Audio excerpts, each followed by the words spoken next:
अगर हट है तो आप मोक्ष मार्ग से हटे हो, हटे हो। पंकज भाई, कई लोगों के ये रहता है, कर्तृत्व भाव आ जाता है कि मैं। नहीं भैया, कर्तृत्व भाव मत लाओ, कर्तव्य भाव लाओ। इंद्रिय विषयों के पृथक होना, इंद्रिय विषयों से दूर होना, ये आपका कर्तव्य है।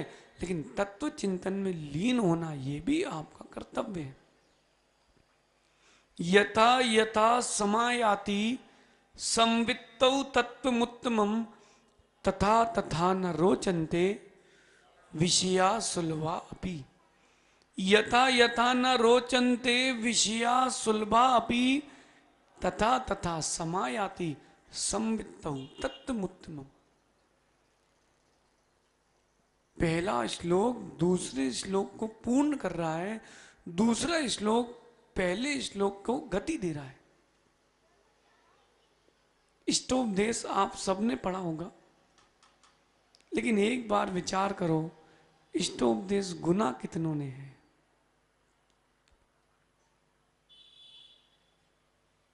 जितने विद्वत जन बैठे उनसे एक बात पूछनी है,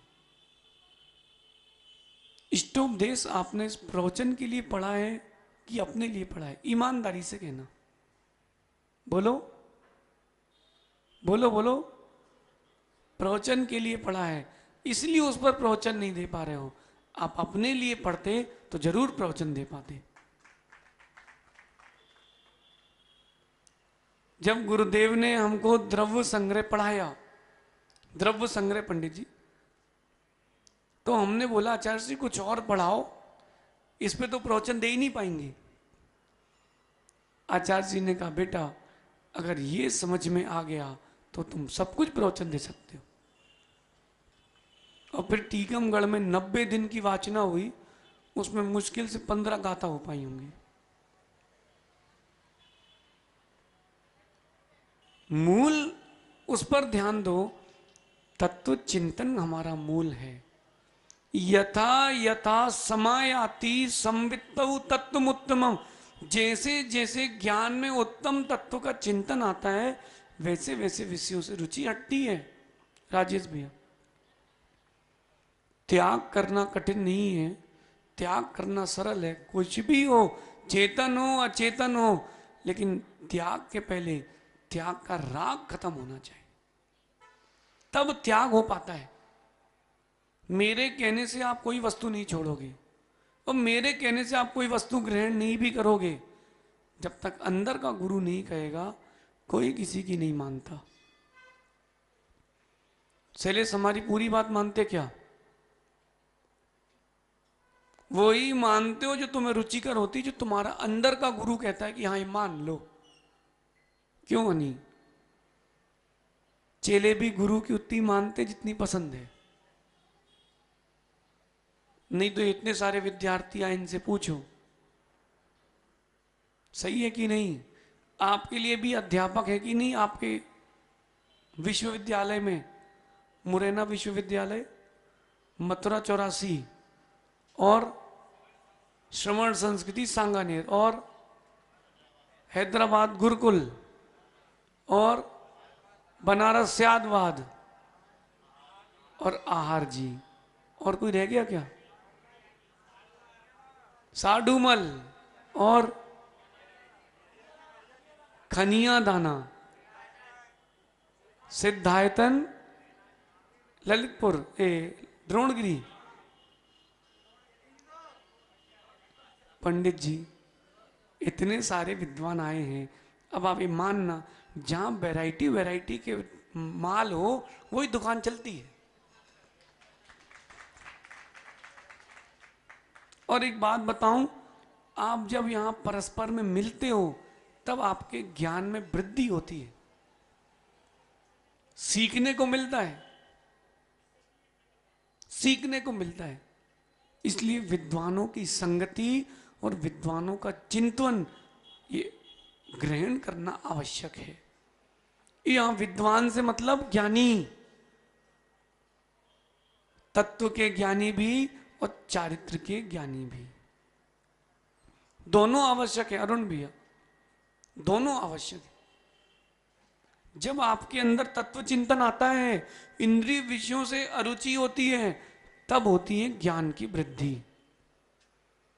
आप लोगों के पास फोन तो होगा, सबके पास है, लाए हो। अगर यहां फोन चलाओगे तो दिमाग नहीं चल पाएगा, और दिमाग चलाओगे तो राहुल, एक बार अगर कोई तत्व चिंतन में रुचि आ जाए, तत्व चिंतन से तात्पर्य कोई भी तत्व हो, चाहे व्याकरण हो, सिद्धांत हो, नय हो, न्याय हो। आलाप पद्धति पढ़ी आप लोगों ने? हाँ, नहीं पढ़ पाए? कितने लोगों ने नहीं पढ़ी है? पंडित जी, एक शिविर आलाप पद्धति के अध्ययन का हो जाए, और वो आलाप पद्धति के अध्ययन का शिविर ऐसा हो कि उतने दिनों में इतना समझ में आ जाए कि आलाप पद्धति के नए के सूत्र मेरी आत्मा के साथ न्याय करने के लिए है। गुणानाम विस्तरम वक्षे स्वभावानाम तथैव च पर्यायाणाम विशेषेण नत्वा वीरम जिनेश्वरम। और जिसने द्रव्य गुण पर्याय स्वभाव को नहीं समझा, वो ये मत मानना कि तत्व ज्ञानी है। बिना नए के ज्ञान के सब शून्य। और एक विशेष बात बताएं, ये जैन वांग्मय ही है। तिवारी जी है क्या? तिवारी जी बैठे क्या? तिवारी जी, विश्व के साहित्य में केवल एक जैन वांग्मय है जिसमें नए का व्याख्यान है, अन्य किसी दर्शन में नए का व्याख्यान ही नहीं है। द्रव्यार्थिक नए, पर्यायार्थिक नए। कौन सा? द्रव्यार्थिक और पर्यार्थिक नहीं, पर्यायार्थिक नए। ये व्याख्यान जिनागम के बाहर है ही नहीं। क्यों नहीं है? सर्वज्ञ की वाणी जहां होगी वो विस्तार से ही होगी, वो किसी भी अंश से रहित नहीं होगी, सर्वांश होगी, सर्वांग होगी। जब तत्व चिंतन आता है तब ज्ञान की वृद्धि होती है, और ज्ञान की वृद्धि के बाद संवेदनशीलता आती है। और जब संवेदनशीलता आती है तब जीव के अंदर परिणति होती है, करुणा आती। करुणा, पंडित जी, संवेदनशील व्यक्ति के अंदर करुणा होगी। सहज सागर जी, संवेदनशील होना चाहिए, बाद में नहीं, पहले हो। पहले तो जोश आ गया था। टीके वैद साहब, ये पार्टी यहां कैसे लगवाते, उस पर तो हम बैठे थे। जब आप वहां से उठ के यहां पर आए तब तो तखत आया, ये आया है। अब इसी माइक पे वहां भी बोल लो और यहां भी बोल लो तो चिपका के थोड़ा ना लाओगे। करुणा होना चाहिए। संवेदनशील नहीं है तो करुणाशील नहीं है। संवेदनशील व्यक्ति करुणाशील होता है। और सबसे पहला ज्ञान का फल है करुणा, दया की लब्धि होना। देखो, तीर्थंकर भगवान ने उपदेश पंचेंद्री जीवों को दिया कि नहीं? एक इंद्री दो इंद्री को दिया क्या? तो एक इंद्री से लेकर 4 इंद्री तक के लिए, विकल इंद्री के लिए पंडित जी कोई उपदेश ही नहीं है, कोई भगवान की दया नहीं। नहीं, ऐसा नहीं। भगवान ने पंचेंद्री को उपदेश दिया है कि वो समझ नहीं सकता है तो उनकी रक्षा करना, तो उनके लिए उपदेश दिया है। करुणा, जब संवेदनशीलता आती है तब करुणा आती है, और जब करुणा आती है, अनुकंपा आती है, तब विद्या की प्राप्ति होने जाती है। क्योंकि जब करुणा होती है, अनुकंपा होती है, तब व्यक्ति के अंदर विनय आता है। विनय गुण आता है, वो थोड़ा झुक के चलता है। कैसे? झुक कर। मां, आज करुणाशील लोग कम बचे हैं। आप अच्छे से देखना, आजकल सब स्वार्थी हो गए, सब स्वार्थी हो गए। मोदी जी, जैसे ही कोई बड़ा आदमी आया, हर कोई सोचता है उससे कुछ ले लो। क्यों शैलेश? सही है? अपना ये कोई रुझान है ही नहीं सोनी जी, अपना कोई रुझान ये है ही नहीं, क्योंकि आकर्षित वो करे जिसमें गुण ना हो। फूल किसी को आकर्षित नहीं करता, फूल के प्रति सब आकर्षित होते हैं। ये गुणों की महिमा है। विनयवान होना चाहिए, और जब विनयवान होगा फिर उसको विद्या प्राप्त होगी। क्रम ध्यान रखना, तत्व चिंतन, तत्व चिंतन से ज्ञान वृद्धि, और ज्ञान वृद्धि से संवेदनशीलता, और संवेदनशीलता से सारे गुण मिलेंगे, दया, विनय, और फिर आती है विद्या। एक ही विद्यालय में आप सभी पढ़ते कि नहीं, एक ही पुस्तक से, एक ही शिक्षक से, लेकिन ध्यान रखना, जिसने जितनी विनय की है, जिनवाणी की, उसकी उतनी ज्ञान की लब्धि होगी। कई लोग को देखा मैंने, वो जिस बिस्तर पे सोते हैं वहीं लेटेंगे और किताब हाथ पे दोनों पैर फैलाए हुए हैं। नहीं मिलेगा ज्ञान, मिल भी जाएगा तो बिसर जाएगा, क्योंकि विनय पूर्वक नहीं किया है। कुछ लोग आड़े तिरछे पड़े रहते हैं और पढ़ते रहते हैं। नहीं नहीं, नहीं मिलेगा ज्ञान, और नहीं मिलेगी ज्ञान की विशुद्धि और ज्ञान का फल। जब आपने विशुद्धि के साथ, विनय के साथ पढ़ा था, वो अल्प ज्ञान भी बहुफलित होता है। मेरी भावना किसने लिखी है? पंडित जुगल किशोर जी, जुगल किशोर मुख्तियार जी ने। अच्छा, ये अपना महावीर अष्टक किसने लिखा था? भागचंद जी भागेंदु। कब के हैं ये? भागचंद जी, नागपुर वाले नहीं, ये भागचंद जी कब के हैं? कितने साल हो गए हैं? भागेंदु तो वही हैं, यहां तो लिख लिया गया है। कितने साल हो गए? 100 साल लगभग लगभग। पंडित जी 100 साल पहले एक स्तोत्र लिखा था। बड़े बड़े आचार्य मुनि आज भी उस स्तोत्र को गुनगुनाते हैं। यदि ये चैतन्य मुकुर इव भावाश्चिद चिता। अब देखो जरा, एक कृति लिखी थी, अमर हो गई कि नहीं? क्यों अमर हो गई? विनय और विशुद्धि के साथ लिखी थी। आपने इंग्लिश में सुना कभी महावीर अष्टक? सुनना है? सुनाऊं? हाँ, मैंने लिखा नहीं, मैंने याद किया है।